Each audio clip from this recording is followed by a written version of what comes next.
Dear students, today let us do the revision of banker and customer relationship. As you know very well, it is a part of the whole syllabus called Law and Practice of Banking. First, let us understand who is a banker and who is a customer. Banker is a person who is engaged in banking business.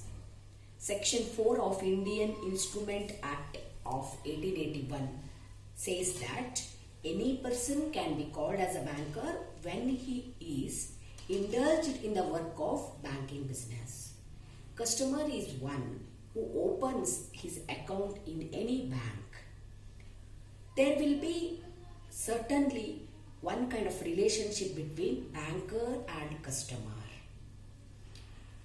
Primarily, this relationship is broadly classified into two: general relationship, special relationship.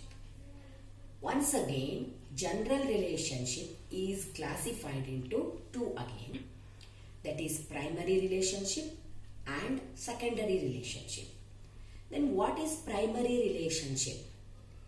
Basically, when a customer opens an account in the bank, certainly he deposits some money.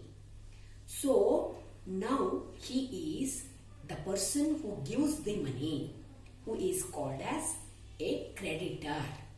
And bank, by accepting the deposits of its customer, it is receiving the money. So bank is a debtor. Primarily, banker and customer, they are having a relationship which is debtor and creditor. But this debtor and creditor relationship is unique. It is not as good as others, because here banker is a dignified debtor. No doubt he is a debtor, but he is dignified debtor, because customers are going to banker. Banker is not coming towards customer. He is a dignified debtor. He is having a dignified name called such kind of bank, this type of bank. For example, Corporation Bank, Canara Bank, State Bank of India. Dignified name he is having. Dignified place. Bank will be situated in a specified place. It will be having its own address. It will be having its own working hours, working days. So, banker is dignified debtor and customer is ordinary creditor. And banker and customer, they are having unique relationship, as I have already told you. Here, repayment will be done by the bank when it is asked. By depositing our money, if we want it back, we only have to ask in a specified format. Either it is a check or a slip. Certain kind of specification will be there in asking back our money. In the same way, we have to do the demand for repayment.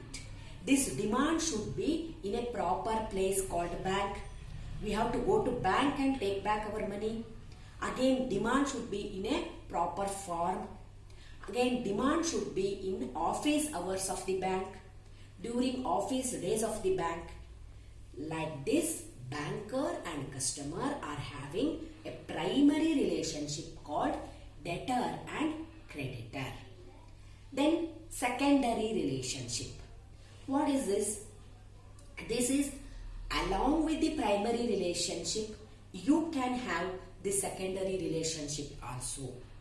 There are three types of secondary relationship between banker and the customer: bailor and bailee, principal and agent, trustee and beneficiary. First one, bailor and bailee. When we take the facility of lockers in the bank, banks will be having several locker system.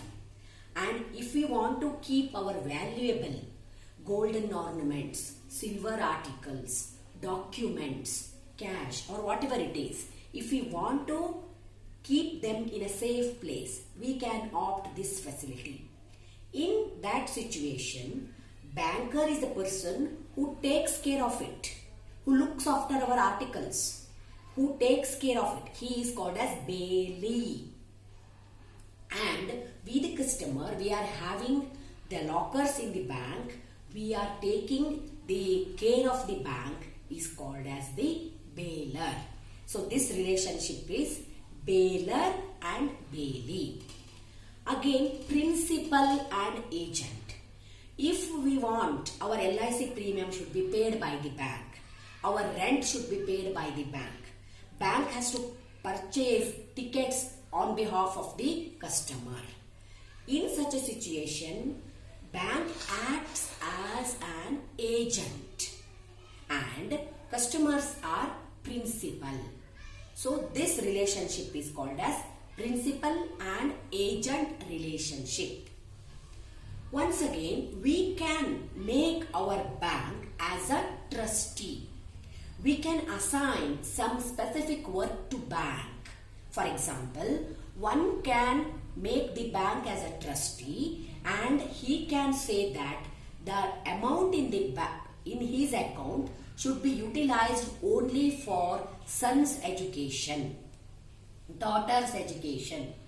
In such a situation, bank acts as a trustee and it utilizes the money in the account only for that specific purpose.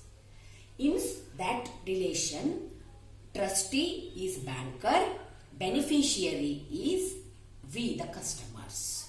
So let me repeat it once again. Secondary relationship may be of three types: bailer and bailee, principal and agent, trustee and beneficiary. So primary and secondary relationship togetherly, they come under general relationship. And special relationship, they are 9. So I will explain it in another video. Let us have a quick glance on the points. So it is a taken home points for you, dear students. Look at the board and remember all these points. Thank you. Banker-customer relationship is broadly classified general relationship, special relationship. General relationship is again classified as primary relationship and secondary relationship. Primary relationship is debtor and creditor. Here the main features are: banker is dignified debtor, customer is ordinary creditor. Repayment is made only on demand. Demand should be in proper place. Demand should be in proper form. Demand should be made in office hours. Secondary relationship may be of three types here. First one, bailer and bailee, principal and agent, trustee and beneficiary.